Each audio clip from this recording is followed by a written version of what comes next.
après ce premier cadrage et ces premiers éléments de réflexion, nous allons pouvoir passer aux échanges et d'abord aux témoignages des trois centres.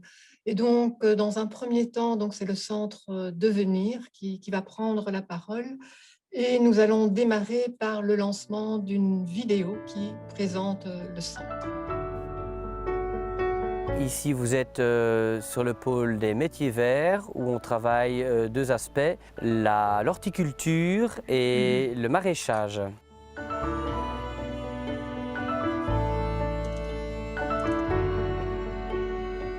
Pour notre préformation au métier vert, on propose aux stagiaires de développer leurs compétences donc en maraîchage, en horticulture, en création de parterres, ainsi qu'en parc et jardin. Nous travaillons de A à Z, donc ça va vraiment du semis à la récolte du légume ou même au séchage de plantes.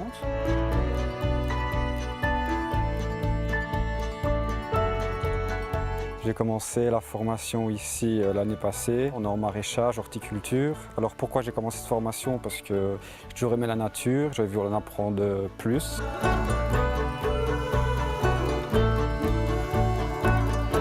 Et grâce à une collaboration avec la promotion sociale, ils peuvent obtenir un diplôme d'ouvrier horticole reconnu par la communauté française.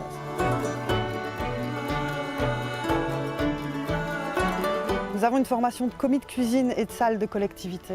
Dans notre formation commis de cuisine, nous proposons aux stagiaires de travailler principalement sur la réalisation de repas que nous distribuerons dans les écoles. Les repas sont faits à base de produits locaux et aussi bio, principalement les légumes qui sont cultivés ici dans notre jardin. Nous avons aussi une formation en découverte de métiers techniques via la réalisation de décors pour les arts du cirque et de la rue. Là, nos stagiaires peuvent découvrir différents métiers et différents travails de matériaux comme le métal, le bois, le polyester, le tissu. Tout cela en réalisant des décors.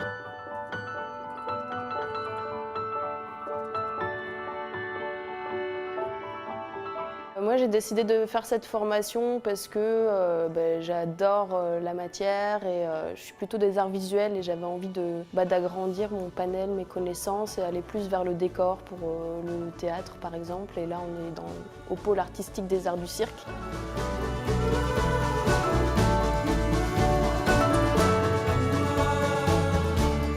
Et nous avons aussi une formation en développement personnel. On peut aider le stagiaire à travailler son projet personnel et professionnel, à reprendre confiance en lui. Vous êtes au siège social de l'ASBL Devenir à Villers-Taroul et c'est ici qu'on donne les formations développement personnel. Observation, le pull de Daniel est turquoise. Jugement, le pull de Daniel est très beau.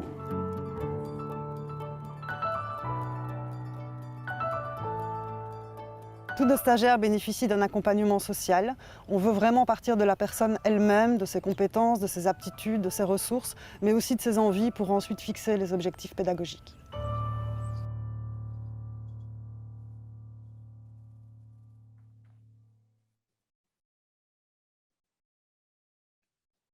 Albert, à toi la parole de nous présenter un peu la démarche qui a été menée au sein de ton centre. Merci Anne-Hélène. Devenir, je pense que la partie a été coupée au début de vidéo, mais se situe sur le Condro Utois. Donc on intervient sur la dizaine de communes là, à proximité de Oui, côté Condro. Et oui, association créée en 1995 à Marchal, plurisubventionnée. Donc on a sept sections de formation. Cette section de formation, donc 4 agréés comme 6, pardon. 4 donc agréés comme 6, 3 défis, une EFT. Et donc on a eu plus de 252 stagiaires formés en 2020. À côté de ça, on peut retrouver différents modules également et ateliers que nous organisons, je veux dire, en sus, notamment autour de l'accompagnement des bénévoles dans les écoles et une série d'animations autour de l'alimentation. Nous avons une cuisine de collectivité, donc agréée EFT, j'ai regardé tout à l'heure, où on livre 12 écoles primaires et maternelles, 250 repas jour hors Covid, je vais dire. La période est un peu plus compliquée pour l'instant. Donc c'est une section qui a été créée en 2016. On a également le label EPN. Donc on anime un espace public numérique qui nous permet évidemment de donner toutes nos formations d'initiation à l'informatique, nos modules d'organisation, un espace coworking, plus une cuisine partagée, donc ça dans l'esprit du soutien de porteurs de projets dans les sections de formation que nous développons. Un espace test maraîcher qu'on a co-initié avec le groupe d'action locale Pays des Condruses. Donc devenir, c'est 5 implantations, 3 à Marcha, 2 à Stré, et un chiffre d'affaires, un budget annuel qui avoisine le 1 million d'euros. Un des éléments peut-être importants aussi, c'est en 2020, c'est 32 sources de subventionnement. En 2021-22, je trouve que ça illustre quand même pas mal notre réalité d'acteurs de terrain. Donc, comment est-ce qu'on développe nos filières de formation? Comment est-ce qu'on initie de nouvelles filières de formation, on les fait évoluer? Donc, évidemment, on choisit des filières de formation où il y a de l'emploi accessible pour nos publics, faiblement qualifiés, Dimitri en a parlé tout à l'heure, des métiers en pénurie ou identifiés comme émergents, donc le secteur du maraîchage, avec toutes ces logiques de relocalisation de l'alimentation, ou avec un fort potentiel de développement du secteur, donc l'émergence du secteur viticole en Pays Mosans, même sur toute la Wallonie, ou même la création de microbrasseries. Donc on développe aussi une culture de houblon, et donc ça permet à nos stagiaires d'aborder ces thématiques. On s'est aussi enquéri lorsqu'on a lancé notre filière de commis de cuisine, commis de salle, veiller à ce que vérifier si le service de cuisine de collectivité existait ou n'existait pas sur le territoire. Donc, on ne voulait pas non plus se positionner en concurrence déloyale. Le service n'existait pas, donc on a pu lancer notre projet donc, fin 2016. On se base aussi toujours sur des éléments objectifs, que ce soit les rapports analytiques de l'instance bassin, que ce soit les rapports du Forum, le travail de l'IWEPS. Et donc, c'est évidemment important aussi pour nous de répondre à des besoins cohérents, évidemment, avec une réalité, je vais dire, régionale ou sous-régionale, mais également nos besoins de territoire. De manière plus spécifique, donc ici, je fais un petit focus sur les sections métiers verts et cuisine de collectivité, parce qu'elles s'articulent et font partie de tout notre travail de structuration de la filière je vais dire agroalimentaire sur notre territoire. Donc, par exemple, pour la filière cuisine, avant de lancer le projet, j'ai réalisé une enquête en fait, où j'ai interpellé les différents PO des communes sur lesquelles on intervient, pour un peu identifier déjà si le projet intéressait, pourquoi le service n'existait pas, les freins, le type de prix qui jugeait accessible, je vais dire, tout le concept aussi de bio et durable qu'on développait. Et tous ces retours, donc cette enquête a été menée en 2015, tous ces retours nous ont vraiment permis de positionner, je vais dire, le projet et de répondre aux besoins et d'avoir beaucoup plus de facilité quand on a dû implanter et proposer ce service aux écoles. Donc, différentes difficultés ont été identifiées. La difficulté dans la gestion des commandes, donc le personnel communal et ou le personnel d'école libre. Donc, on livre, on est dans une logique d'inter-réseau, donc on livre autant des écoles libres que des écoles communales. Mais n'était pas suffisant. Donc, 95% des écoles n'avaient pas les ressources pour pouvoir gérer ces commandes de repas, nous les transmettre et assurer le suivi. D'où Solutions on a mis en place au préalable un site internet qui permet aux parents de commander directement les repas en ligne. Ça nous a permis au passage aussi de contourner toutes ces logiques de marché public, puisque ce sont les parents qui nous commandent directement les repas, et donc on ne passe pas par un intermédiaire, par les écoles. La gestion de la vaisselle, donc les cuisines de collectivité n'existent plus dans les écoles, ou en tout cas ne sont plus fonctionnelles dans les écoles du territoire. Donc il faut savoir tout ça aussi pour la petite histoire qu'en 2000, quand il y a la crise de la dioxine, l'AFSCA est créée et il y a, on va dire, une disparition massive en fait de tous ces outils Avant ça, on retrouvait encore beaucoup de cuisine de collectivité dans les petites écoles. Enfin, je pense que vous avez tous ce souvenir de la cuisine. On mangeait dans un réfectoire tous ensemble et avec les cuisinières, toute cette dynamique qui a, je vais dire, majoritairement disparu dans les années 2000. Donc, forcément, évidemment, les outils qui vont avec. Donc, il a fallu qu'on apporte aussi une solution au niveau vaisselle. Et donc, on livre une vaisselle propre, qu'on reprend sale. Donc, on a aussi une unité de nettoyage au retour du service. Pas de réfectoire adéquat. Donc, ça a été quand même aussi une grande découverte qui ouvre évidemment, quand on entame ce travail, à plein d'autres perspectives, même si ce n'est pas directement lié avec nos métiers. Moi, je trouve ça très révélateur par rapport à l'évolution quand même de notre société. Pas de réfectoire adéquat. Donc, la moitié des écoles, donc il y a 25 écoles primaires sur le territoire du Condreux, la moitié des écoles n'ont plus de réfectoire. Donc, il y a eu une explosion démographique de la population scolaire qui est due à des phénomènes de rurbanisation bien connus. Et donc, on sacrifie ce lieu du repas de midi. Et donc, les enfants mangent sur leur banc et sont la plupart du temps pas accompagnés, et donc on ne mange pas. Donc, quand on fait le tour des classes, quand on fait le tour des poubelles, on s'aperçoit en fait que le repas de midi est négligé et que les poubelles se remplissent en fait de tartines. Donc, à ce niveau-là, il y a un réel souci. Quand les réfectoires existent, ils sont trop petits. Donc, il y a, je vais dire, un chassé-croisé, c'est par cycle que les enfants mangent, et donc ils n'ont pas le temps à un moment donné de manger. J'ai d'ailleurs compris, un peu gêné à l'époque, pourquoi mes filles revenaient avec leur tartine à fin de journée. Donc, c'est assez révélateur. Donc, on a dû travailler sur ces éléments-là. Donc, évidemment, on ne s'est pas lancé à la construction de réfectoires, mais on a mené une réflexion. Donc, j'ai des animatrices qui ont travaillé avec les directions pour voir quelles solutions on pouvait trouver. Et donc, on a aussi questionné l'AFSCA par rapport à ces problématiques. Ce qui n'a pas été non plus évident parce que on vous renvoie toujours au guide d'auto-évaluation pour ceux qui sont dans le secteur, mais il n'y a jamais personne qui veut, au préalable, on vient bien inspecter quand l'outil est en place, mais au préalable, donner des réponses. On a fini par les avoir, on a vraiment rencontré des personnes fantastiques qui nous ont conseillé, rassuré à certains moments aussi, en nous disant qu'à notre dimension, effectivement, on n'était pas concerné par toutes ces mesures, qu'on était plutôt dans des logiques industrielles.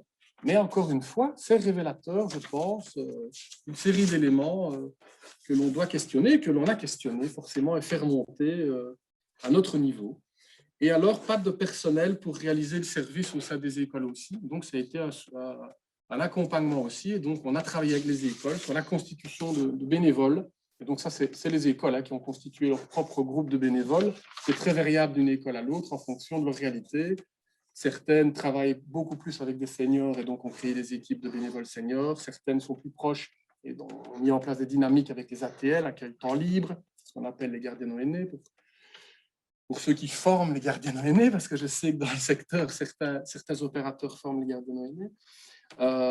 Les parents, donc les PO et les parents sont aussi impliqués dans la démarche. Donc nous, on a fait que finalement former et superviser ces équipes de bénévoles au service. Et donc, quand je dis former, c'est toutes les règles d'hygiène, évidemment, que l'AFSCA demande, mais également à toutes les démarches, que nous avons mis en place, notamment liées à la limitation du gaspillage alimentaire. Alors, démarche inclusive, participative, une des clés du succès est évidemment d'embarquer tout le monde dans la démarche, de rassembler toutes les parties prenantes et ne pas uniquement discuter avec un politique, avec une direction, mais c'est vraiment être en contact, rencontrer les équipes pédagogiques, les parents, et donc ça peut sembler colossal, mais effectivement, à chaque lancement de projet, donc de notre service de repas dans les écoles, on rencontre tout ce petit beau monde, souvent de manière, d'abord, je vais dire, le PO et la direction, et puis les équipes pédagogiques avec la direction et les parents, où on explique le fonctionnement, les valeurs qui sous-tendent toute notre démarche, et les outils, notamment de commande de repas, que l'on peut proposer. J'ai dit que je faisais un focus sur la filière métier vert commis de cuisine. Donc, la filière métier vert est agréée en 2003 et la filière commis de cuisine a eu un projet pilote en 2015, a été créée en 2016 et a été agréée comme vous tous en 2017. La première demande d'agrément pour cette filière commis de cuisine, oui, vous lisez bien, c'est 2008. Donc, tout ça, ce sont des cycles longs.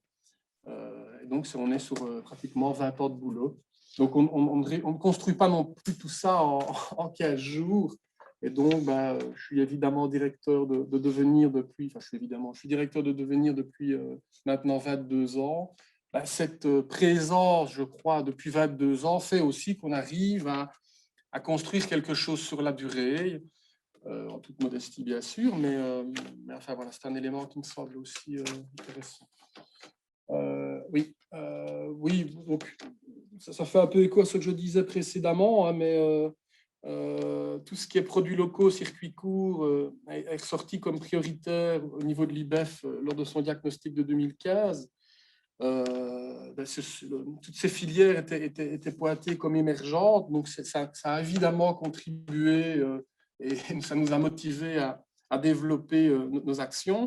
Et même si donc le secteur agroalimentaire est fort développé et que le nombre d'apprenants est important, il y avait une demande supérieure à l'offre, donc ce qui nous a permis de créer cette section de commis de cuisine, commis de salle.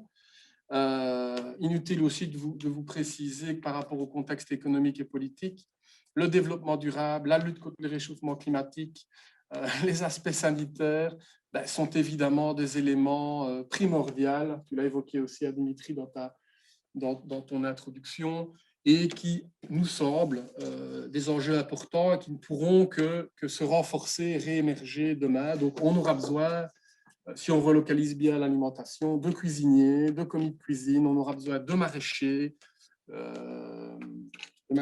locaux. Alors, le comment,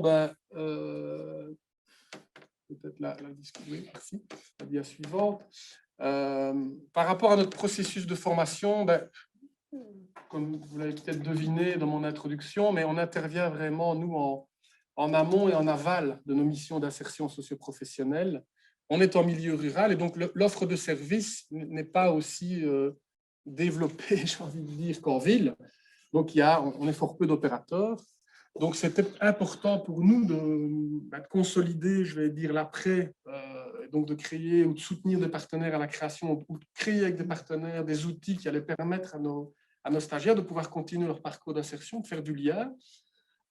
Et donc, par exemple, on a lancé en 2005, avec la promotion sociale de Oui, qui délocalise une partie de ses interventions, la filière horticole. En 2016, la filière cuisine. Filière horticole qui s'est bien étendue en province de Liège, puisque l'ensemble, en tout cas, un certain nombre d'opérateurs CISP présents sur le champ du secteur vert est inscrit dans ce dispositif. À ma connaissance, au niveau de la cuisine, on est les seuls pour l'instant, mais ça fera sans doute des émules. Et donc, qui permet de travailler et donc de certifier, comme l'a expliqué ma collègue tout à l'heure sur la vidéo, nos stagiaires dans notre processus de formation. Pour la filière verte, le secteur vert, on a un module d'horticulture générale obligatoire qui se donne durant nos formations et qui n'est pas, que l'on déduit, enfin qui n'est pas éligible dans nos heures de formation, et le reste se fait sur base d'un carnet de bord. Donc, on a fait correspondre nos contenus de formation. Comme nos contenus sont construits sur base du SFMQ, ce n'était pas trop compliqué. Donc, on a effectivement un carnet de bord, et donc la formatrice de la promotion sociale passe régulièrement sur le terrain et vient vérifier si les acquis et les compétences, les acquis de formation et les compétences de formation sont validés. Et donc, ce qui permet à la fin de la formation aux stagiaires, ce qui manque est souvent également acquis via le stage, puisque les deux filières bénéficient d'un stage, enfin les stagiaires suivent des stages, et donc parfois un certain nombre de compétences sont suivies via le stage. Et donc, à la fin du processus, il y a ce qu'on appelle un chef-d'œuvre, un TFE, un travail de fin d'études pratique, qui se déroule devant les formateurs, le formateur de la promotion sociale, mais aussi le maître de stage et des professionnels du secteur, et donc où le stagiaire présente une de ses réalisations. Et donc là, on est vraiment dans tous les domaines. Ça peut être la culture des petits fruits, ça peut être des thés, ça peut être la conduite spécifique de certaines cultures, l'aubergine, ou que sais-je. Enfin, voilà. Au niveau de la cuisine, ça se passe sensiblement différemment, puisqu'on est vraiment dans de la concomitance. On a une formatrice full-time de la promotion sociale avec notre formateur. cette formatrice donne, on a une convention, donc les heures sont éligibles pour notre CISP, on définit bien évidemment la collaboration. Et comme les stagiaires produisent 4 jours par semaine, le 5e jour, ils ont des cours généraux, ils suivent des cours généraux. Ces cours généraux du 5e jour sont validés valorisés par la promotion sociale. Donc, c'est toujours évidemment cette attention, vous le savez, hein, entre donc, des freins quand même dans ces logiques de passerelle. Et donc, moi, je reste de l'école du DISP, même s'il a disparu, mais pour moi, les filières et passerelles sont quelque chose de fondamental dans le travail que l'on fait. Et donc, cette éligibilité des heures reste quand même toujours compliquée à certains moments quand on doit travailler avec d'autres opérateurs. Donc, on nous amène à travailler avec d'autres opérateurs, mais quid de l'éligibilité? Il faut savoir que moi, comme pour l'ASCA tout à l'heure, comme je vous l'ai expliqué, j'ai questionné l'administration et l'inspection. Et donc, j'en ai parlé avec eux et ils m'ont validé par un écrit, un mail, que ce qu'on faisait était je vais dire, rentrer dans les clous. À l'époque, ça n'était pas tout à fait. Quand on lisait le décret et l'arrêté, ce n'était pas clair. Hein. Vous savez comme moi de quoi je parle. Et tout ne reste pas clair. Et donc, heureusement d'ailleurs, nous avons une interfédé et des fédés qui nous aident et qui nous accompagnent à décrypter tout ça. Tous les secteurs n'ont pas cette chance. Donc, au passage, je fais un petit clin d'œil à Jean-Luc et Anne-Hélène. Donc voilà, les filières. Donc aussi dans tout ce qui est un peu innovant par rapport... Non, je suis toujours dans cette dia. J'espère qu'au niveau timing, je suis toujours bon. Oui, voilà, merci. 5 minutes, ok. Oui. Donc au niveau, je vais dire, des choses un peu nouvelles qu'on a dû mettre en place. Mais donc quand on regarde le profil métier du commis de cuisine, le travail du frais a disparu, à peu de choses près. Donc, les cuisines de collectivité aujourd'hui, c'est beaucoup de préemballés, c'est beaucoup, on va dire, de produits lyophilisés, desséchés, des conserves, et donc le travail du frais n'existe plus. Donc, si on veut travailler avec des producteurs locaux et son économie locale, et qu'on ne travaille pas avec le frais, c'est un problème. Donc, je vais dire, les compétences fortes que nos stagiaires acquièrent, je vais dire de manière distincte du secteur classique de la collectivité, c'est vraiment le travail du légume. Donc, il connaît, il sait le travailler, il sait le transformer. Et donc, c'est un gros boulot. Pour la petite histoire, quand on a réfléchi à la conception de la cuisine, naïvement, nous pensions que le plan de travail au milieu de la cuisine, c'était la légumerie. Et donc, jusqu'à 3 mois avant le lancement de notre cuisine, nous n'avions pas, en fait, de légumerie. Et donc, en fait, ce plan de travail à la cuisine de collectivité n'est pas du tout une légumerie. C'est simplement un lieu, une table pour déposer des caisses ou des boîtes.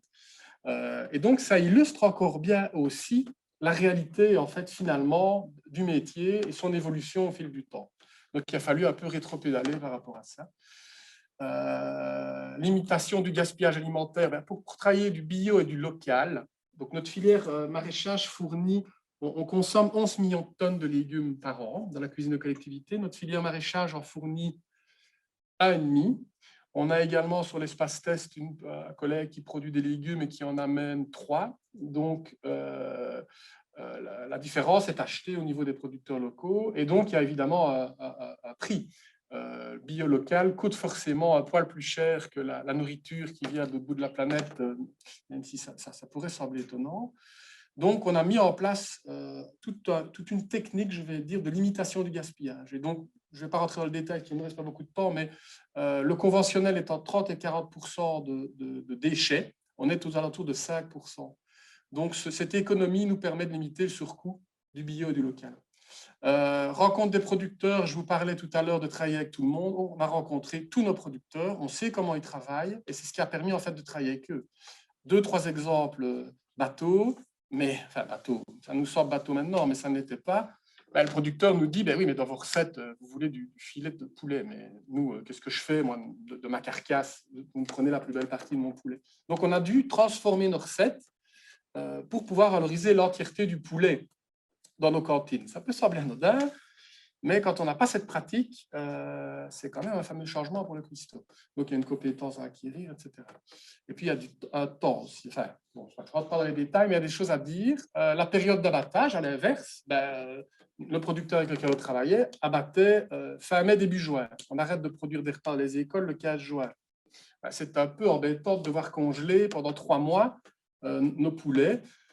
Ça vous parlait des petits problèmes qu'on a avec nos congélateurs au départ. Mais donc, il a décalé, et il décale, et il travaille pour nous l'abattage de ces produits. Donc, ce n'est pas un truc évident, et il faut vraiment y aller. Accompagnement bénévole, ben ça, je l'ai dit tout à l'heure, donc ça fait partie de notre travail, mais c'est une des clés aussi du succès. Polysubventionné, je vous ai dit, hein, donc on travaille avec les plans de cohésion sociale, on travaille avec la loterie nationale. Donc, par rapport à toute cette démarche, j'ai des animatrices qui sont financées pour pouvoir faire le travail. Création d'outils qui n'existaient pas, la filière horticole, l'espace test de Wallonie, le premier espace test de Wallonie, on est assez fiers d'avoir pu lancer ça avec le GALP et les Condruzes. Les GAL, c'est un peu l'équivalent d'une ADL, Agence de développement local, mais à l'échelle d'un territoire plus large, donc sur plusieurs communes. Et là, on rencontre leur objectif de soutien à l'agriculture locale. Et nous, c'est notre logique d'aide à l'installation de nos stagiaires qui sortent en maraîchage, en horticulture et qui veulent s'installer, puisque les néo-agriculteurs, ou en tout cas les personnes non issues du monde agricole, ont vraiment de grosses difficultés d'accéder à la terre, parce que le foncier coûte un bras, coûte cher, il y a le matériel, etc. Et donc, quand on est porteur de projet et qu'on se lance, et on doit déjà faire des emprunts, l'installation est impossible.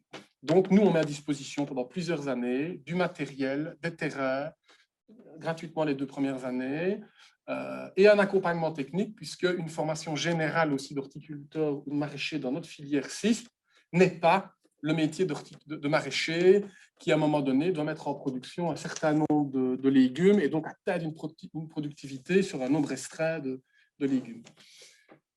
Donc voilà, peut-être la dia suivante, la dernière dia. Je l'ai dit, acquisition de compétences supplémentaires, donc, par rapport à tous les éléments nouveaux et tout ce qui nous a, je vais dire, qu'on a dû mettre en place, transformation du frais. Les règles d'hygiène, on était aussi, puisqu'on transforme le frais, on va beaucoup plus loin que le conventionnel. La certification, je vous en ai parlé. On a un taux d'insertion hors Covid très élevé, donc il peut sembler étonnant, mais à une certaine période, on était à 100%. Donc les stagiaires qui terminent notre formation cuisine trouvent tous du boulot. Et métier vert, on est aux alentours aussi de 80, un peu plus de 80%. Hors Covid, le contexte est très particulier. Pour la petite histoire, sur nos 4 filières CISP, on a 2 filières qui cartonnent, maraîchage et métiers techniques. On a des listes d'attente. Et cuisine, on a vraiment du mal de recruter, développement personnel aussi. Donc, ça fait encore écho à ce que dit Dimitri, moi je trouve. On retrouve dans ces filières des profils un peu alternatifs. Et donc, ce sont des gens qui cherchent à un moment donné l'autonomie, donc sortir du système. Enfin voilà, après, c'est un des constats, il y en a plein d'autres. Hein. Mais voilà. Le prix, c'est un choix aussi de société que nous devons faire. Est-ce qu'on veut continuer à un moment donné à tirer tous les prix vers le bas? Et je ne suis pas un défenseur, ce n'est pas l'élément number one, hein, mais si on veut une alimentation de qualité, il faut un minimum un prix, je vais dire, rentable pour tout le monde. Et je peux vous dire que notre food cost tient la route. On est sur un food cost de 1,80 au niveau de nos repas maternels. Le prix de vente, c'est 3,80.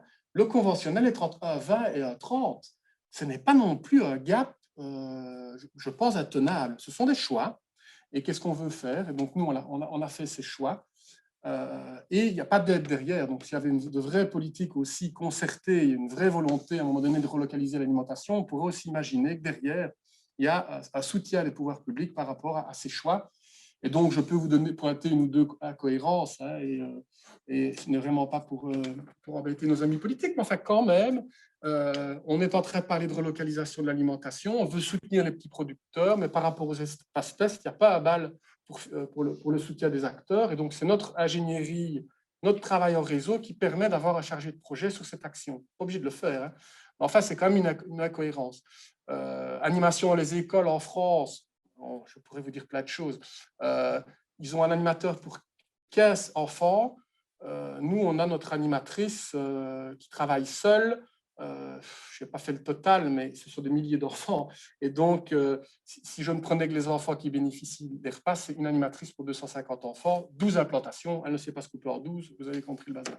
Tarification sociale, il y a un enjeu énorme qu'on a mis aussi en place sur le territoire. Et donc, il y a un CPAS qui travaille avec nous et donc qui permet aux enfants issus de la commune d'Antine, on n'a pas la cité, de bénéficier d'une aide sociale. Mais encore une fois, c'est nous qui avons dû démarcher. On a expliqué, on a pu convaincre présidente, DG, AS, etc. On est énormément soutenu par la présidente du CPAS d'Antine dans la démarche, mais et c'est notre ancienne coordinatrice pédagogique à la retraite, donc ça aide sans doute.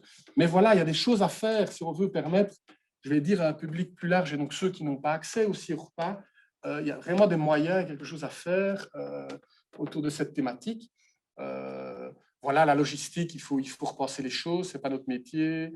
Et voilà, bon, ben, j'en terminerai là. Je pense que j'ai dépassé le timing, mais je vous remercie de votre écoute. Merci Albert pour cette présentation. Donc, on voit un centre avec une diversité de filières, qu'elles soient DEFI ou EFT, dans de nombreuses implantations. Moi, je vais peut-être retenir deux, trois choses de ce témoignage. D'une part, une double approche pour répondre dans un premier temps aux enjeux sociétaux, mais également une approche en lien directement avec le marché du travail et les besoins en emploi, donc développer aussi des filières qui répondent à des métiers d'avenir, à des métiers émergents.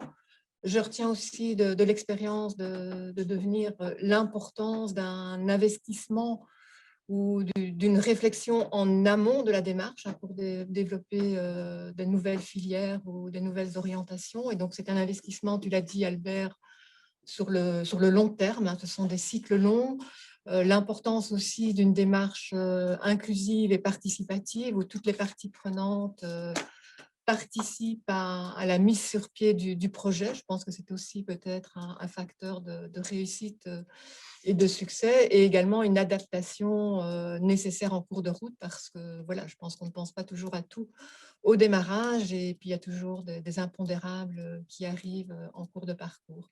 Voilà, merci en tous les cas pour ce témoignage dans une réalité rurale. Voilà, maintenant nous allons passer à la seconde expérience, et donc c'est Rita Stillman de Lire et Écrire Luxembourg qui va nous parler de son projet. Bonjour à toutes et tous. Donc, moi, je vais parler plus particulièrement d'une formation concomitante que nous avons mise en œuvre en province du Luxembourg. Donc, on ne quitte pas le territoire rural, puisque c'est vraiment là le qualificatif qui correspond particulièrement à la province de Luxembourg. Alors, pour débuter cet exposé, je vais déjà vous situer un petit peu Lire, Écrire Luxembourg, de manière à ce que vous puissiez comprendre un petit peu dans quel contexte on a imaginé et élaboré en partenariat cette formation pour les aides ménagers sociaux, donc des mots pour communiquer et nettoyer. Donc, Lire, Écrire Luxembourg est un défi qui organise des formations en alphabétisation pour adultes. C'est un défi qui compte 11 antennes en province du Luxembourg, puisque, comme je l'ai dit d'emblée, on est dans une zone rurale qui n'est pas particulièrement accessible. Elle compte 44 communes, et donc pour les personnes en besoin d'alphabétisation, il était important, et il reste toujours important pour nous, de décentraliser fortement l'offre de formation. C'est pour ça qu'on a 11 antennes, 24 groupes d'alphabétisation, dont 16 accueillent des stagiaires en insertion socio-professionnelle. Et chaque année, je parle là hors Covid, on accompagne à peu près 300 apprenantes et apprenants en alphabétisation. Et donc, c'est dans ce cadre-là, dans le cadre de tout ce développement d'alphabétisation, que nous avons réfléchi. Si vous voulez, les formations concomitantes, elles ont permis déjà de faire apparaître les paroles et expressions d'apprenantes. C'est vraiment ça qui est à l'origine de la formation des mots pour communiquer et nettoyer. Donc, dans tout le processus que vous connaissez très bien des centres d'insertion socio-professionnelle, nous travaillons l'objectivation de projets, nous partons des besoins et désirs formulés par les apprenants en termes d'insertion sociale, d'insertion socio-professionnelle, et donc beaucoup, de manière aussi très pragmatique, ont mis à l'avant et mettent à l'avant l'importance que cela a pour eux de pouvoir intervenir, si possible, dans le secteur des aides et soins aux personnes. Et donc, c'est ces éléments-là que nous avons collectés, que nous avons quelque part conservés, sont intervenus en écho aux besoins et perspectives du secteur de l'aide et des soins à la personne qui ont été identifiés dans le cadre de travaux de l'instance bassin emploi, formation, enseignement. Et donc, c'est à ce moment-là qu'on s'est dit à 3 CISP, donc on participe toujours d'ailleurs à l'instance bassin, bien entendu, on s'est dit avec le CEPPST et la Trève qu'il y avait là de réelles opportunités pour les publics qui évoluent dans nos formations, donc spécifiquement chez nous en alphabétisation. Au niveau de la Trève et du CEPPST, ce sont des publics adultes, toujours, qui évoluent là dans des formations en français langue étrangère, en remise à niveau, et avec les constats assez similaires en termes d'aspiration, d'insertion professionnelle dans le secteur de l'aide et des soins à la personne. Et donc, c'est là qu'on s'est dit qu'il était important de réfléchir ensemble par rapport à un métier qui a été identifié comme métier en devenir, c'est-à-dire le métier d'aide ménagère sociale, qui d'ailleurs actuellement n'a toujours pas de définition ni de statut officiel et on l'attend toujours au niveau de la région wallonne. Alors, c'est vrai que cette idée, elle a germé dans un terreau qui avait déjà une pratique de formation concomitante, puisque avec ces mêmes partenaires, nous avions déjà mis en place la formation concomitante des mots et des briques dans le secteur de la maçonnerie avec le Forem, avec Forem Formation.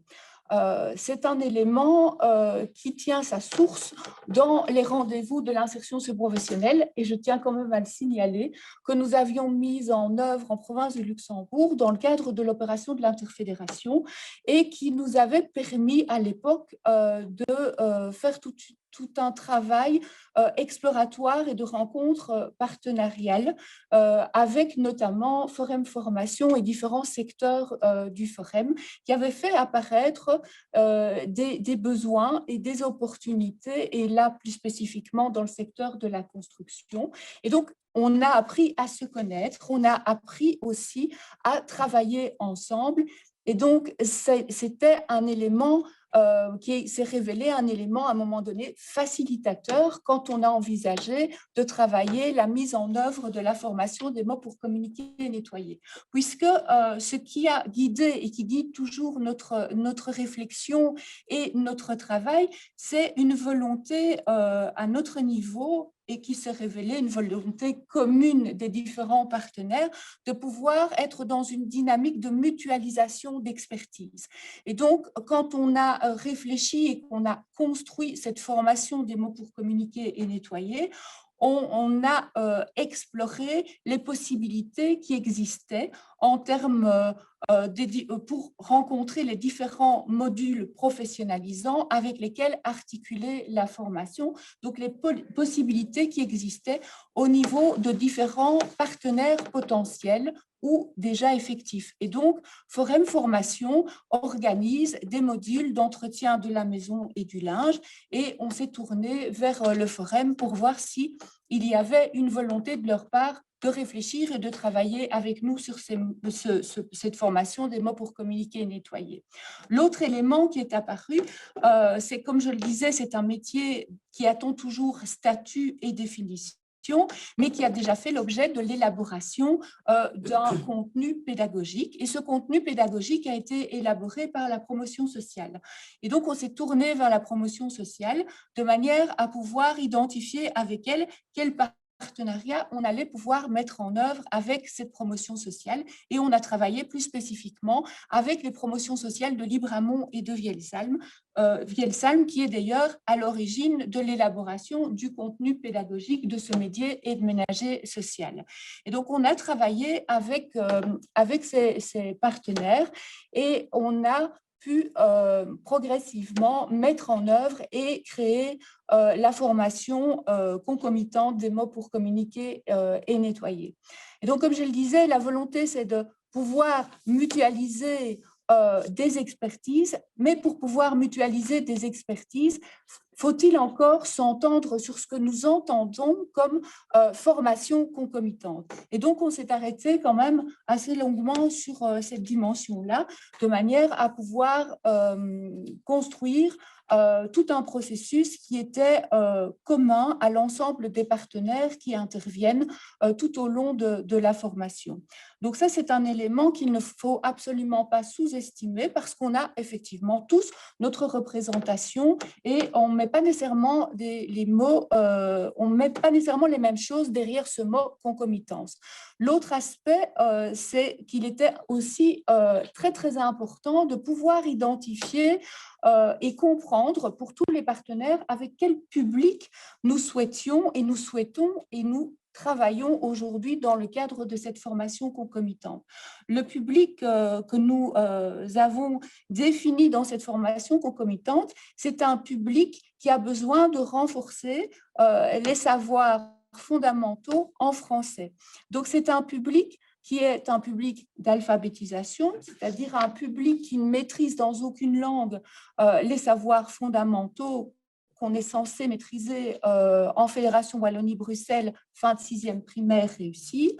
C'est aussi un public de français langue étrangère, de remise à niveau, qui n'a pas une maîtrise suffisante pour réussir les tests d'entrée qu'on est tenu de présenter aussi bien au niveau du Forum qu'au niveau de la promotion sociale, puisque, comme vous le savez certainement, le niveau requis pour les formations au niveau du Forum, au niveau de la promotion sociale, en fonction des formations, bien entendu, mais c'est de toute façon minimum le CEB pour ce type de formation. Donc, il était aussi évidemment prépondérant qu'on puisse travailler cette dimension-là avec les partenaires, puisqu'on est parvenu à s'entendre par rapport au fait que ces publics qui n'ont pas ces maîtrises ont la possibilité de faire tout un travail qui va leur permettre de renforcer ces compétences qu'ils n'ont pas nécessairement au départ, et donc ils ne sont pas en capacité de rencontrer les tests d'entrée qui sont exigés, mais qu'ils sont en capacité, dans le cadre d'une formation comme celle-là, de renforcer leur savoir et de pouvoir développer les compétences utiles à l'exercice du métier d'aide ménager social. Donc ça, c'est le gros enjeu. Donc on a dû quand même pas mal bousculer aussi bien au niveau du Forum qu'au niveau de la promotion sociale, puisqu'il y a eu là une réflexion et un travail important sur le plan institutionnel et pédagogique pour que ces passages obligés que sont les tests d'entrée puissent être travaillés non pas en termes de niveau d'exigence en lien avec le métier qui est visé, mais en termes sur une dimension formelle de ces tests d'entrée avec des publics qui n'ont pas l'ensemble des savoirs et des compétences fondamentales exigées, notamment en termes d'écriture et de lecture. Donc, on a retravaillé ça fondamentalement avec la promotion sociale et avec le Forum. Alors, je le disais un peu plus tôt, on travaille avec des publics en français langue étrangère, remise à niveau et alphabétisation. Alors, pourquoi cette mixité des publics? En fait, vous le savez, la province du Luxembourg, il y a un nombre de demandeurs d'emploi qui est quand même un peu plus restreint et donc un nombre de stagiaires qui peut se positionner sur ce type de métier qui est un petit peu plus restreint. Et donc, pour pouvoir mettre en œuvre des groupes qui soient suffisamment importants numériquement parlant, que pour pouvoir justement travailler dans un partenariat avec la promotion sociale et avec le Forum, on a décidé de mettre en œuvre des groupes qui comptent des stagiaires qui ont un projet professionnalisant commun, mais qui ont à la base, si ce n'est des compétences différentes et des besoins aussi en termes de renforcement qui sont communs, puisqu'ils ont tous ce besoin de renforcer des savoirs qu'ils ne maîtrisent pas en français. Et donc, ça a exigé au niveau de ce volet que nous endossons au niveau des 3 centres d'insertion socio-professionnelle, de mettre en œuvre un tandem de formateurs qui accompagne alors une quinzaine, entre 15 et 20 apprenants, entre 15 et 20 stagiaires dans le cadre de chaque session qui sont organisées en aide ménagère sociale. Et c'est une contrainte au départ au niveau du territoire qui nous a demandé d'être créatifs en termes de dispositifs de formation, mais on le remarque aujourd'hui, c'est une grande richesse et une grande ressource parce que ces formateurs qui émanent pour l'un du français langue étrangère, pour l'autre de la remise à niveau, pour le troisième de l'alphabétisation, eh bien s'enrichissent mutuellement et sont appelés à confronter aussi leur démarche méthodologique et pédagogique, toujours très respectueuse de ce que nous développons dans le cadre des centres d'insertion socio-professionnelle, mais en même temps des démarches qui sont nécessairement inspirées et inspirantes parce que liées au public que ces formateurs ont pour habitude d'accompagner. Et donc, il y a un réel enrichissement et une plus-value à travailler de cette manière-là. Ça nous permet aussi, à certains moments, de travailler en sous-groupe, dans un groupe plus global et d'être aussi au plus près des besoins et des compétences des apprenantes et apprenants qui évoluent dans ce partenariat, dans cette formation concomitante. Alors, un élément vraiment aussi à avoir à l'esprit, c'est la complexité de mettre en œuvre un calendrier cohérent qui articule les différents modules dans un temps quand même suffisamment ramassé. Alors la plus-value, c'est qu'on n'est plus dans une logique linéaire, une logique que nous combattons depuis des années au niveau du secteur des centres d'insertion socio-professionnelle. Et c'est une logique qui vraiment renforce le sens de ce type de formation aux yeux des stagiaires, puisqu'ils ont la possibilité de se projeter dans un avenir relativement proche, puisque nous mettons en œuvre cette formation certifiante sur 8 mois. Et donc, c'est une formation qui concrètement compte 300 heures de renforcement des savoirs fondamentaux qui sont développés tout au long de ces 8 mois de formation et qui viennent renforcer 100 heures de formation qui sont assurées par le Forum, c'est-à-dire une formation en entretien de la maison et du linge, et viennent se greffer alors à ces modules, les modules qu'assure la promotion sociale, qui, elle, va travailler sur l'éthique, la déontologie en lien avec le métier, la relation professionnelle et qui va accompagner un stage de 100 heures organisé dans le cadre de ces 8 mois de formation au terme desquels l'apprenant, le stagiaire, va pouvoir être certifié suite au passage d'une épreuve intégrée qui, elle, a aussi été et reste travaillée avec la promotion sociale et le Forum, de manière à ce que cette épreuve intégrée puisse permettre aux stagiaires de démontrer leurs compétences utiles avec l'exercice du métier. Donc, on n'est pas dans un schéma, je vais dire, classique ou habituel pour la promotion sociale ou le Forum qui habituellement passe par l'écrit pour leurs épreuves intégrées. Ici, on est dans des épreuves intégrées qui sont, je veux dire, oralisées et qui donc permettent aux personnes d'échanger par rapport à ce qu'elles ont appris compris et pouvoir démontrer les compétences qu'elles ont au terme du stage qu'elles ont pu mener. Alors, le stage, c'est un élément vraiment important et c'est un élément, je veux dire même fondamental, puisque c'est un moment, c'est 100 heures de formation dans des espaces tels que des maisons de repos et de soins, des hôpitaux, mais aussi dans des services d'aide et de soins à domicile, et qui donc permettent aux personnes de se frotter concrètement pendant 100 heures aux réalités du métier. Alors, je tiens par rapport à ça quand même à préciser que pour le moment, ce sont essentiellement des maisons de repos et de soins et hôpitaux qui accueillent les stages, parce que reste une difficulté pour les stagiaires avec lesquels nous travaillons, sur laquelle nous réfléchissons, sur laquelle nous travaillons à élaborer des réponses, c'est la difficulté de la mobilité, puisque ben, là non plus, je ne vous apprends rien, les personnes avec lesquelles nous travaillons dans les centres d'insertion professionnelle n'ont pas nécessairement une autonomie en termes de mobilité. On en a d'ailleurs particulièrement parlé en province du Luxembourg au cours de ces dernières semaines. C'est une question qui est bien connue au niveau du secteur, puisqu'il y a tout un consortium mobilité qui est à l'œuvre sur cette question-là.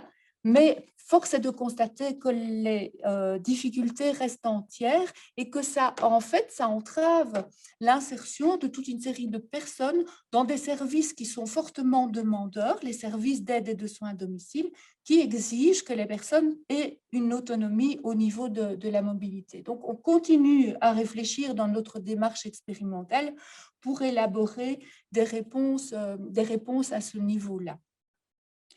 Si c'est une formation qui marque ses effets, c'est aussi, on l'a déjà évoqué à plusieurs reprises ce matin, c'est bien parce qu'il y a, et ça fait partie de l'ADN des centres d'insertion socio-professionnelle, tout un travail aigu, important en termes d'accompagnement psychosocial. Donc, l'accompagnement psychosocial dans une formation telle que celle-ci est renforcé avec un travail important qui est mené donc, tout au long de la formation, mais dès l'amont de la formation, de manière à pouvoir on le fait déjà dans nos formations, mais on le fait encore davantage, je dirais, dans les formations concomitantes, de manière à pouvoir identifier que la personne elle est prête à pouvoir endosser une formation qui va exiger d'elle qu'elle soit mobilisée pendant 8 mois à raison de 5 jours par semaine, pouvoir identifier avec elle en amont de la formation les freins et les ressources qu'elle a. Alors, ça ne veut pas dire que parce qu'elle a des freins ou qu'elle aurait des freins, elle ne peut pas entrer en formation, mais c'est pouvoir réaliser avec elle les éléments qui vont devoir être mobilisés pour lui permettre de faire de cette formation une priorité pendant les 8 mois qui viennent. Donc, ça, c'est un élément vraiment très, très important et qui marque ses effets.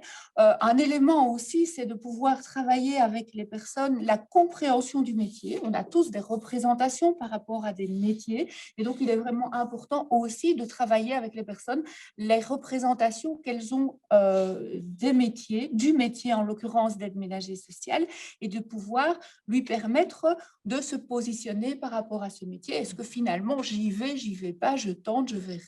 Ce sont des éléments vraiment importants aussi à travailler avec les stagiaires.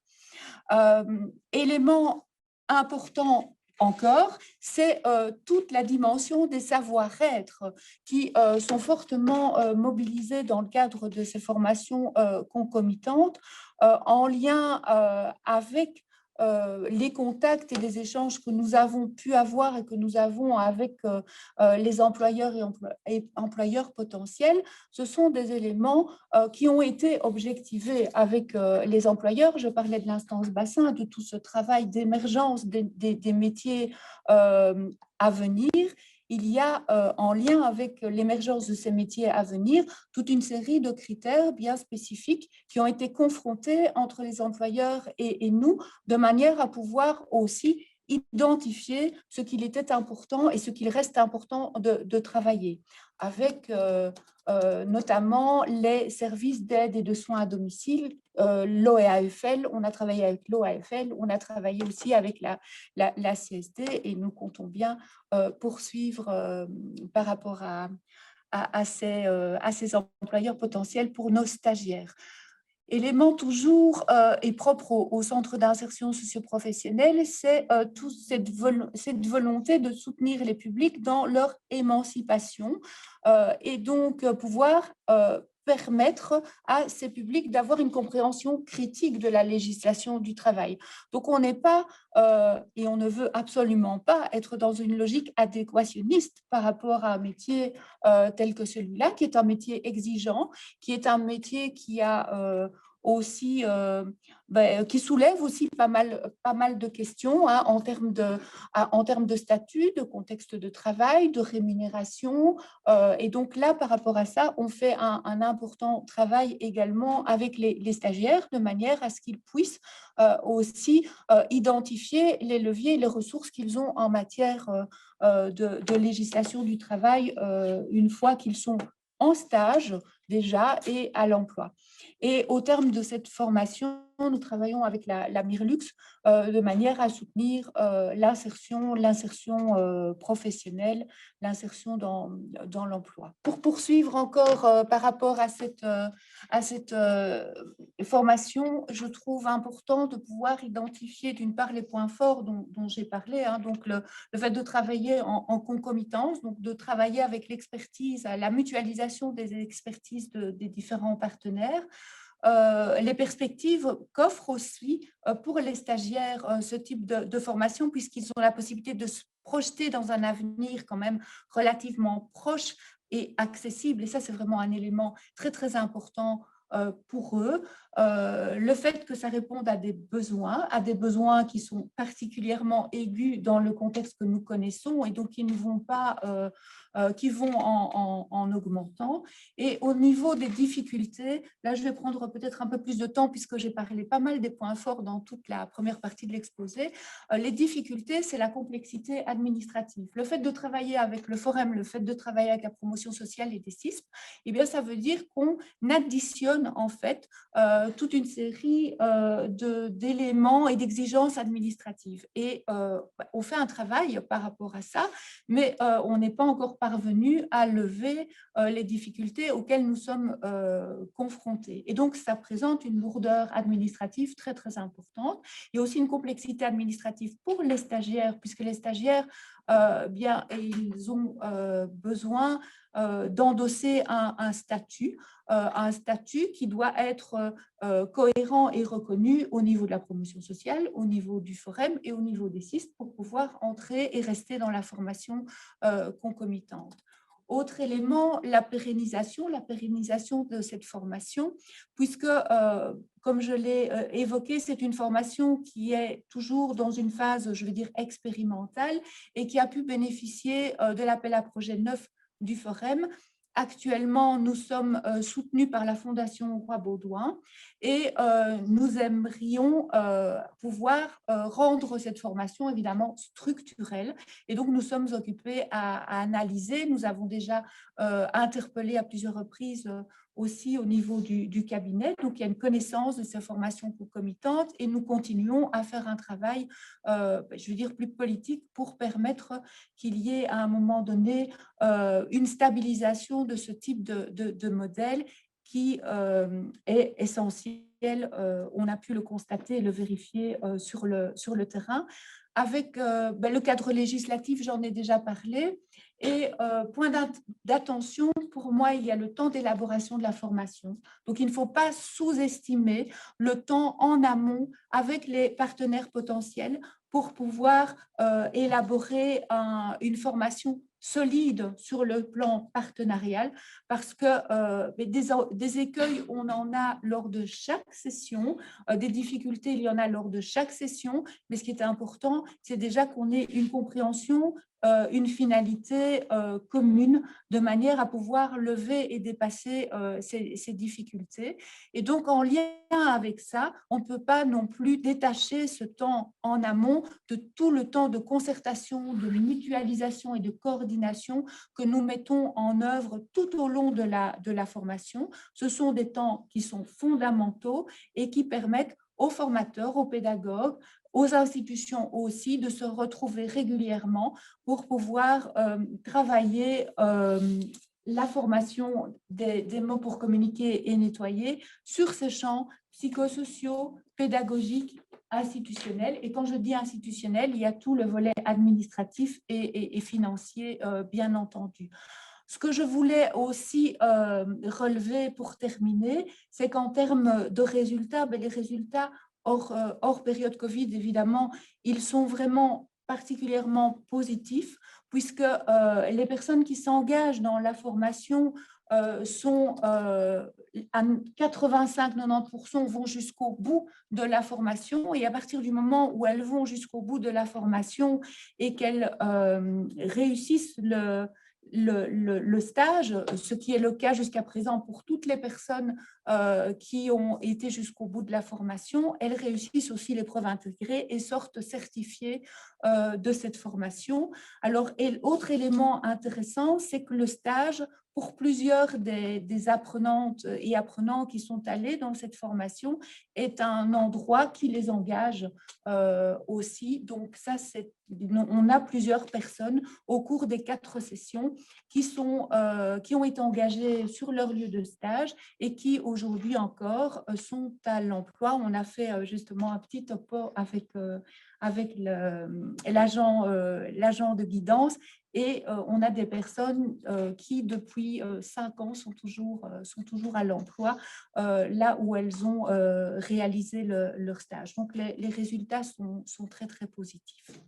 Voilà. Merci Rita, merci pour ce témoignage et cette belle expérience de formation concomitante et de collaboration entre différents partenaires, puisqu'il y a des CIS, mais il y a également le Forum, la promotion sociale, et on le voit aussi la Mirelux. Donc on est quasi sur un parcours complet, avec à la clé en plus une formation certifiante. Mais comme l'a dit Rita, il y a aussi des difficultés, une certaine complexité à surmonter pour une expérience totalement réussie. Voilà, nous allons passer maintenant au 3e et dernier témoignage par le lancement d'une vidéo. Donc c'est Dominique Rorive de l'ASBL Microbus.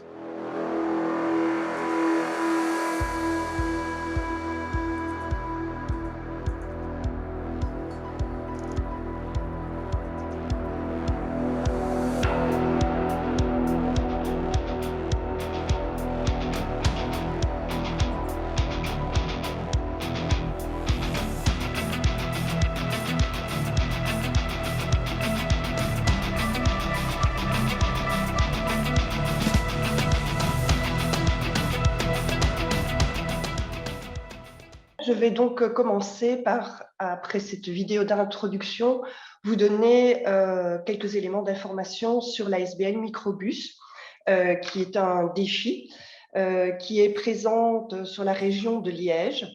Et la première filière que nous avons développée est la filière Technicum. C'est une filière en fait qui est agréée pour permettre à nos stagiaires de se préparer en fait à entrer en formation qualifiante. Et quand on parle de formation qualifiante dans la région de Liège, il faut savoir qu'il y a notamment un gros centre de compétences qu'on appelle Technifutur, qui s'est fortement spécialisé dans les métiers de l'industrie et plus particulièrement l'industrie des fabrications métalliques et l'industrie technologique. Donc c'est comme ça que petit à petit, nous nous sommes intéressés aux nouvelles technologies, nous nous sommes intéressés à l'informatique. Alors, une deuxième filière qui a été développée par la suite, qui s'appelle Texplore, nous a permis en fait de nous spécialiser sur la formation, la préqualification des opérateurs de production, notamment donc dans les industries qui sont présentes dans le bassin liégeois. Et nous leur proposons de venir découvrir en fait toute une série de métiers liés à l'industrie, mais surtout, nous démontrons et nous leur faisons interagir avec les technologies émergentes qui sont aujourd'hui présentes dans pas mal d'entreprises de l'industrie technologique. Alors, comme il a été dit tout à l'heure, nous sommes aussi un centre de formation qui est polysubventionné. Donc, nous avons également un agrément ILI. Et dans le cadre de cet agrément ILI, nous avons une filière FLE, français langue étrangère. Pourquoi est-ce que je vous en parle? Parce que dans cette filière, nous avons aussi voulu intégrer tout ce qui concerne les technologies de l'information et de la communication, très préoccupés par le développement des compétences numériques des participants à nos formations, mais sachant aussi que pas mal de participants et notamment de participants d'origine étrangère ont déjà développé dans leur pays d'origine une série de compétences numériques, et donc pour eux, il est important, il est intéressant de continuer à enrichir ces compétences. Autre filière de formation que nous proposons, c'est une filière qui s'appelle Prêt à l'emploi, qui est subventionnée, celle-là, par le Forum dans le cadre de la P9. Et cette filière, idem, est marquée par le fait que nous allons proposer aux stagiaires, dans leur recherche d'emploi, d'utiliser également les technologies de l'information et de la communication, non seulement dans leur recherche d'emploi, mais aussi dans la façon dont eux-mêmes vont se préparer à l'emploi, c'est-à-dire pouvoir, par exemple, réaliser un entretien d'embauche de manière classique en face à face avec un recruteur, mais aussi, puisque aujourd'hui ça se développe de plus en plus, se préparer à un entretien d'embauche à distance via visioconférence, pouvoir élaborer un CV classique PDF ou même format papier, mais aussi pouvoir développer un CV en réalité augmentée. Alors, la cinquième filière, bilan de compétences, s'est développée en parallèle de toutes ces formations que nous proposons à nos participants. Pourquoi? Parce qu'on est quand même dans le cadre d'un travail d'orientation et que parfois, malgré les formations que l'on propose, les personnes ne savent pas toujours bien vers quel métier s'orienter. Et donc là, il s'agit d'une démarche individuelle qui permet, sur base de rendez-vous, entre 12 et 18 heures d'accompagnement pour vérifier d'abord quelles sont les compétences acquises par la personne, mais également voir avec elle petit à petit les métiers vers lesquels elle peut s'orienter et pouvoir alors, en bout de course, préparer le projet professionnel et la recherche d'emploi. Et le dernier né dans nos filières, c'est ce qu'on appelle orientation codage, qui est une sous-filière en fait de notre filière CISP, parce que nous avons constaté dans les métiers, alors que l'on parle de nouveaux métiers, comme l'a dit Dimitri en introduction, ou que l'on parle aussi de transformation des métiers, que la notion de codage est de plus en plus présente dans énormément de métiers dans les entreprises aujourd'hui.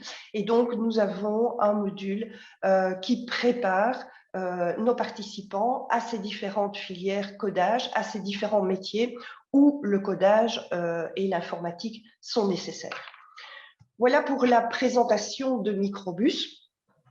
Et vous expliquer maintenant comment nous avons évolué, comment en 2016, nous avons pris notre virage partant de Microbus, c'est-à-dire dans Microbus, il y a cette notion de micro-informatique. Nous étions depuis les années 80 spécialisés dans la micro-informatique, les PC, et puis tout ça a évolué, s'est développé, Internet est apparu, nous avons continué à suivre les évolutions avec Internet, les technologies de l'information et de la communication, mais aussi les réseaux sociaux et tout ce qui en découle.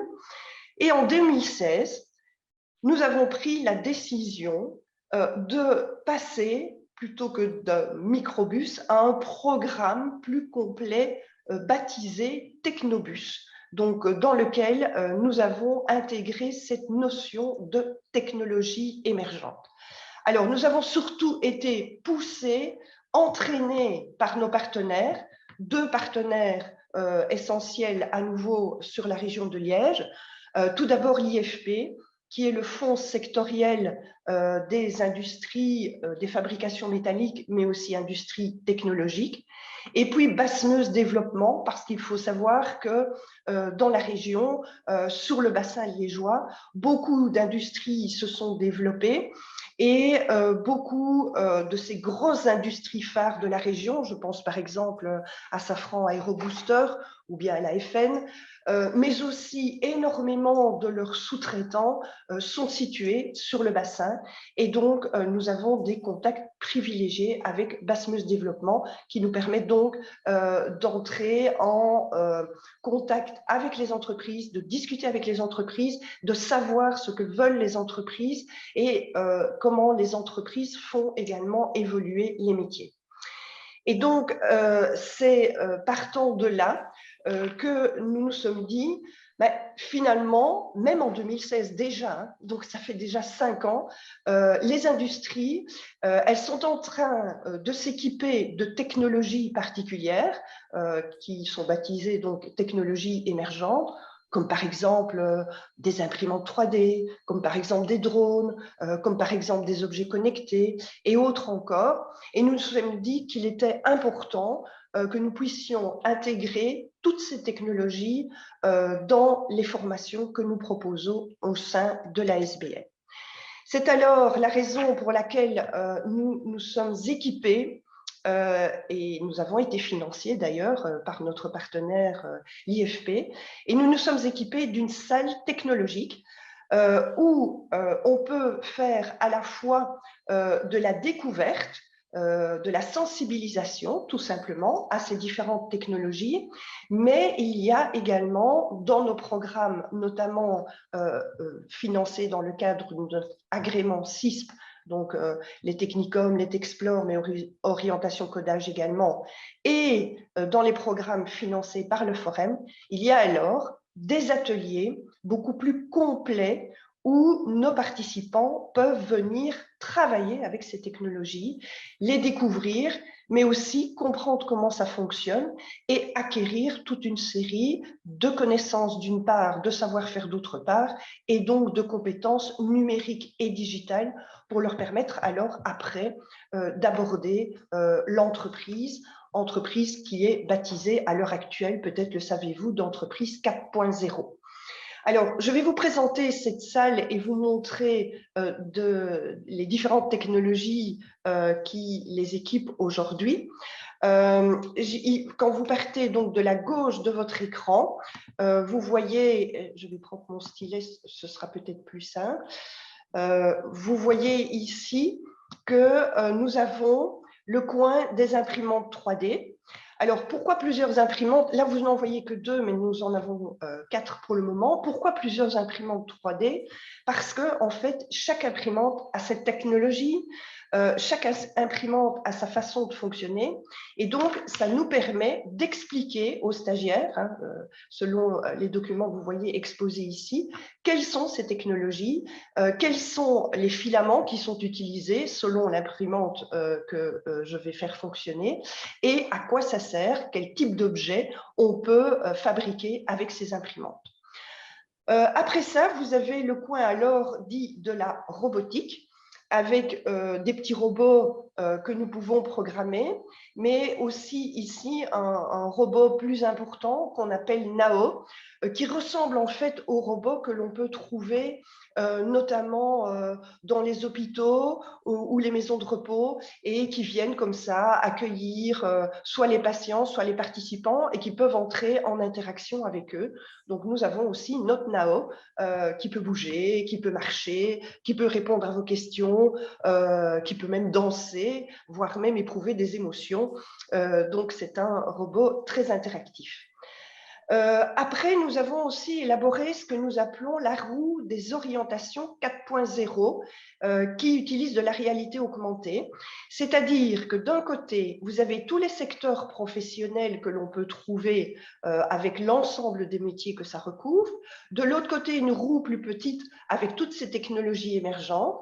Et quand on tourne d'un côté, par exemple, si je fais tourner la roue, je tombe sur secteur automobile, et de l'autre, je fais tourner la roue et je tombe par exemple sur imprimante 3D, eh bien avec la tablette qui se trouve ici, je pointe ici les deux éléments, technologie et secteur professionnel, et je vois apparaître sur l'écran de ma tablette tout un tas d'explications, de vidéos, d'articles qui montrent comment ces technologies sont implémentées dans le secteur professionnel concerné. Et donc, l'objectif de cette roue, ce que nous avons voulu montrer, c'est que quel que soit le secteur professionnel auquel nous avons affaire, il y a toujours technologies émergentes qui sont apparues dans ces secteurs. Alors, pas toutes, bien entendu, hein, c'est très particulier d'un secteur à l'autre, mais on peut toujours au minimum trouver une technologie émergente. Ici au centre, ce que vous voyez, c'est le coin de la réalité virtuelle. Donc, on va, par le biais d'un casque ici, plonger nos participants dans des mondes virtuels. Et donc, vous voyez là, en arrière-fond, un décor sur la TV qui permet comme ça de voir comment le participant peut évoluer et peut avancer dans cet environnement virtuel. Alors, je vous l'ai dit, on permet aussi de découvrir ce que c'est l'entreprise 4.0 à Microbus. Et pour ça, nous avons réalisé un escape game sur les 4 révolutions industrielles, depuis l'entreprise 1.0 jusqu'à l'entreprise 4.0.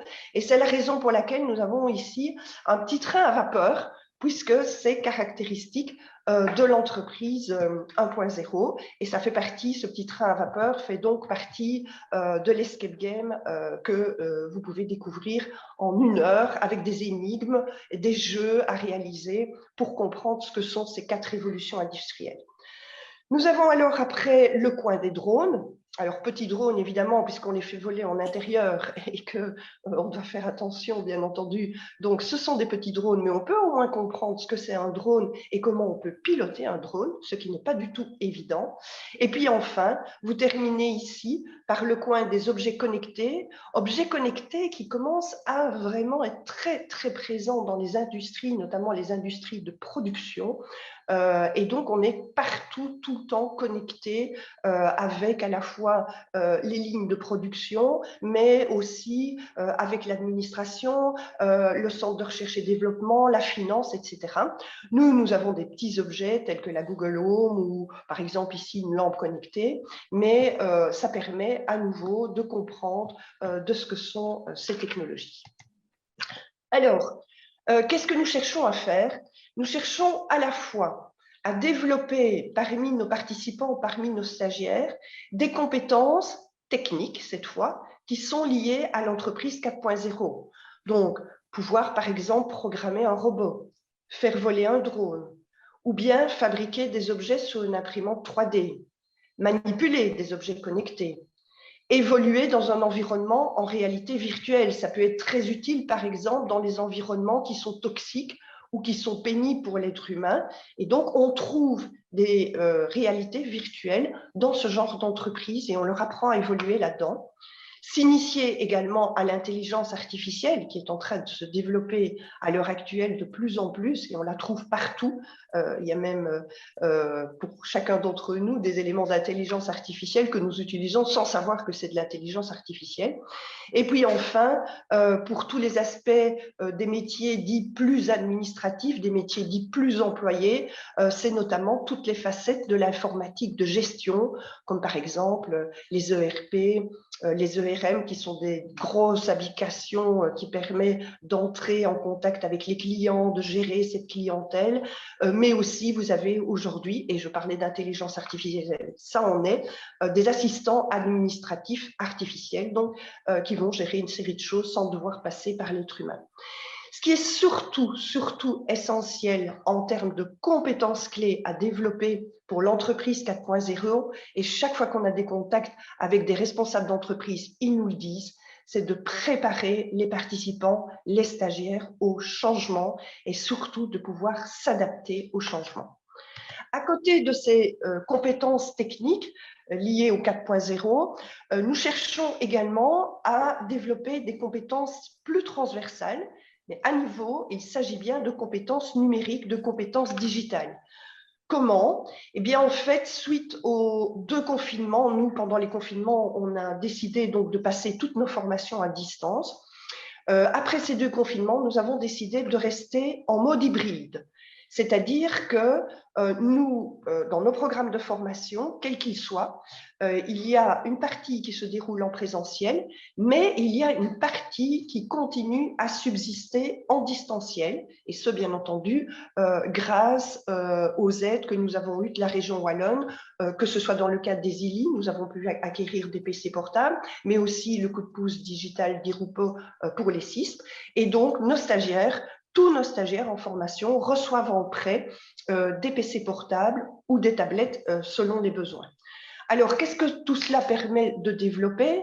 Tout d'abord, c'est de pouvoir évidemment communiquer et collaborer à distance, puisque nous gardons, nous conservons, et c'est important, des activités de collaboration entre les stagiaires, animées par les formateurs, et donc ils doivent apprendre aussi à travailler ensemble, mais à distance, soit avec la présence du formateur, mais il y a parfois aussi des travaux de groupe qu'on leur demande de réaliser sans la présence du formateur. Et à ce moment-là, soit ils utilisent la plateforme qu'on met à leur disposition, et si certains veulent, ils peuvent aussi utiliser des outils plus spécifiques, plus particuliers, qui leur sont propres. On leur demande de rechercher des informations parce que ces approches de formation à distance nous ont permis de développer ce que l'on appelle la classe inversée. Et donc, en dehors des rencontres avec le formateur, ils doivent faire toute une série de recherches, mettre tout ça sur des outils en ligne, ce qu'on appelle les outils TIS en ligne, et puis ils présentent ça alors lors des rencontres avec le groupe et le formateur. Bien sûr, vous le comprenez, ça doit évidemment engendrer une bonne organisation tant sur la vie privée que sur la vie professionnelle. Et là, je dois vous dire qu'il y a un gros accompagnement à faire de notre part, parce qu'au début, ce n'est pas du tout évident de bien repérer les temps de formation, les temps privés. Quand on est en temps de formation, qu'est-ce que je dois faire? Qu'est-ce que je dois mettre en place pour que ça se passe bien? Et donc, tous ces éléments sont pris en charge aussi. Ça fait partie de l'apprentissage de nos stagiaires. Alors, il y a, Dimitri le rappelait ce matin, le fameux apprendre à apprendre. On utilise notamment des modules de e-learning. Le monde des MOOC c'est fameusement développé aussi. Et donc, ça fait partie des références qu'on peut leur donner. Et ce sont des modules qu'ils peuvent réaliser en toute autonomie et apprendre des notions de cette façon-là aussi. Il faut développer leur agilité puisqu'on est à la fois en multimodal, c'est-à-dire mode présentiel, mode distanciel, mode en individuel, mais aussi mode collectif. Et alors, on est en multicanaux. On utilise des plateformes de visioconférence, pas toujours les mêmes parce qu'on veut aussi qu'ils s'initient à plusieurs plateformes. Et on utilise également une série d'outils en ligne qui leur permettent de gérer leurs travaux, de déposer leurs travaux et de présenter leurs travaux quand on se retrouve en collectif. Et puis enfin, apprendre à travailler de manière autonome. Donc, on leur donne des consignes très claires, des dates, des délais très clairs où ils doivent venir alors présenter ce qu'ils ont préparé et organisé. Et de manière plus générale, en termes de compétences transversales, notamment pour ce public précarisé, c'est une montée en compétences numériques.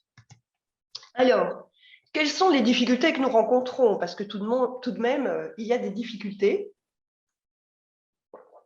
La première chose, c'est que ça nous oblige à avoir une veille continuelle sur les nouveaux métiers, d'une part, mais aussi comment les métiers actuels sont en train de se transformer. Bon, les industries qui sont présentes dans le bassin liégeois, ce sont des vieilles industries. Certaines ont plus de 200 ans, mais ça n'empêche, elles continuent à fonctionner aujourd'hui. Et au fur et à mesure du temps, les métiers se sont transformés. Et donc, nous devons comprendre en quoi et comment ces métiers se sont transformés. Le deuxième élément, c'est une veille technologique continue. Donc, nos formateurs, plus particulièrement en informatique et en technologie, font continuellement de la veille et alimentent des plateformes où ils vont déposer ce qu'ils ont pu repérer en termes de veille technologique pour que quand on doit faire et prendre des décisions d'équipement, ils puissent évidemment nous conseiller. Alors, ça demande de la part des formateurs un gros travail de conception technopédagogique, puisqu'on fonctionne en mode hybride, continuel. Et donc, on a dû, bien sûr, basculer une série de nos modules en présentiel pour que ça puisse fonctionner à distance. Et pour ceux qui l'ont vécu, je pense qu'il y en a beaucoup aujourd'hui présents à ce séminaire, ce n'est pas du tout la même chose d'animer une formation en présentiel que d'animer une formation en distanciel. Ça demande d'autres compétences de la part des formateurs. Donc, nous avons aussi des moments, des temps où on réfléchit ensemble comment on peut améliorer notre pédagogie distancielle. Alors, c'est évidemment coûteux puisque je viens de vous présenter la salle telle qu'elle existe aujourd'hui, mais on a pris la décision de la faire évoluer. Donc, on va s'équiper, ça engendre des coûts, il va falloir de nouveau revoir comment aménager au mieux la salle. Et toutes ces technologies demandent également de la mise à jour continuelle. Et donc, on doit maintenir tout ce matériel en bon état avec évidemment les dernières versions de logiciels qui sont chargés un peu partout. Du côté des stagiaires, ce que nous avons rencontré comme difficulté, et là, il va falloir mener une réflexion là-dessus, puisque dans les phases d'orientation qu'on leur propose, notamment dans les filières CISP, ils vont se confronter à différents métiers et découvrir différents métiers. Quand ils ont défini leur projet professionnel, on voit qu'il y a évidemment une démotivation pour certains cours. Ça, c'est bien sûr explicable, puisque une fois que j'ai découvert et défini mon métier, je vais moins m'intéresser aux autres métiers. Alors, au niveau de l'équipement de notre salle technologique, nous avons 2 nouveaux projets.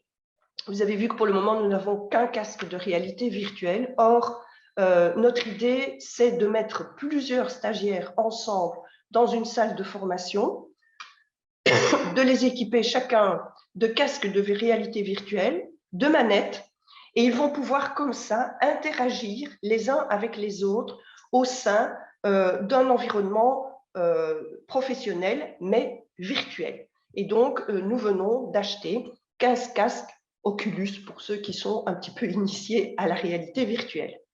Alors, deuxième élément, on trouvait que notre partie robotique, je ne sais pas si vous avez vu nos petits robots là en Lego et autres, c'était un peu pauvré pour faire découvrir ce que c'est une chaîne de production robotisée.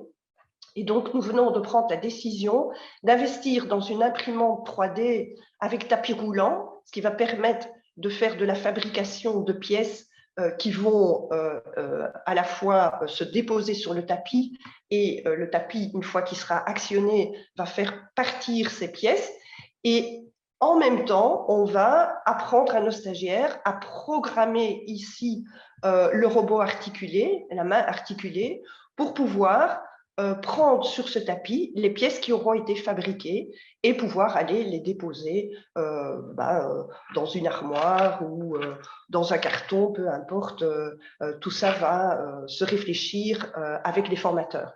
L'idée, c'est qu'on puisse, au départ ici, des 2 éléments, petit à petit, avoir une chaîne de fabrication modulaire et qui fasse se développer d'une fois à l'autre en passant d'un groupe de stagiaires à l'autre, où chaque groupe va apporter son petit plus, ce qu'il aura imaginé, ce qu'il aura pu programmer pour permettre à cette chaîne automatisée de s'enrichir. Alors, j'en arrive tout doucement au bout de cette présentation. Quels sont d'une part nos points forts et quels sont nos résultats?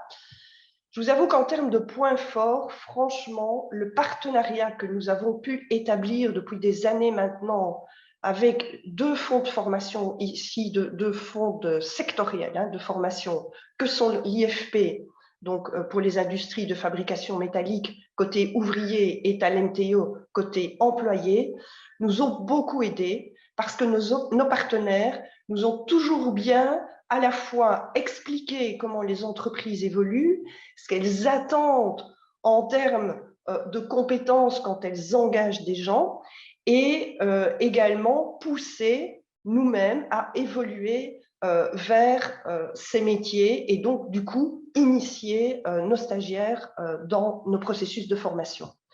Aujourd'hui, nous nous ouvrons vers d'autres fonds sectoriels. Nous entamons des contacts là pour le moment avec le fonds sectoriel Alimento, qui est le fonds de l'industrie alimentaire. Nous avons également des contacts avec Volta pour le secteur de l'électrotechnique. Et puis le Sephora, peut-être le connaissez-vous, ça c'est plutôt le monde des employés, employés notamment de la commission paritaire 200. Autre point fort également, depuis 2 ans, nous avons développé des contacts particuliers avec des entreprises dites entreprises 4.0. Nous avons aussi organisé des webinaires sur l'entreprise 4.0 avec ces entreprises. Elles ont pu venir témoigner et donc elles ont pu aussi nous dire ce qu'elles attendaient en termes de compétences lorsqu'elles font du recrutement, lorsqu'elles font de l'embauche. Donc, ici, vous avez quelques entreprises de la région qui sont citées. Et enfin, en termes de résultats, nos gros débouchés, évidemment, c'est la formation qualifiante. Alors, je ne vous dis pas qu'il n'y en a pas quelques-uns qui vont à l'emploi, mais beaucoup, évidemment, constatent qu'une fois qu'ils ont pu repérer et préciser leur projet professionnel, qu'ils doivent évidemment se qualifier davantage. Alors, plus particulièrement sur 2 de nos sous-filières CISP, dans l'orientation codage, on voit qu'ils vont s'orienter, par exemple, vers des formations de web développeurs, d'administrateurs système, de développeurs d'applications mobiles, ou certains vont aussi dans le gaming, donc le développement de jeux. Pour l'autre filière, Texplore, qui est beaucoup plus orientée vers les métiers de l'industrie de production, eh bien, ils vont, eux, aller vers des formations de tourneurs, fraiseurs, électromécaniciens, automaticiens, certains aussi techniciens de maintenance dans l'éolienne, etc. Et donc, après, nos stagiaires partent vers soit les centres de formation les centres de compétences qui sont agréés par la région wallonne, soit aussi vers la promotion sociale. Nous avons pas mal de contacts avec eux. Voilà, j'en arrive au bout de ma présentation. Je vous remercie pour votre écoute, votre attention, et je repasse maintenant la parole à Anne-Hélène. Merci beaucoup, Dominique. Merci pour cette présentation très intéressante et aussi la sensibilisation que tu nous as faite aux technologies émergentes. Je retiens un peu de votre expérience. En fait, on est en plein dans une adaptation de filières aux transformations du marché du travail et également à l'évolution des compétences, qu'elles soient techniques ou transversales. Vous avez osé le virage. Ça paraît être une belle réussite. Il y a des difficultés à surmonter, mais voilà, vous le faites. Je retiens aussi que ça repose sur le développement de partenariats et également un travail important d'accompagnement des stagiaires au changement.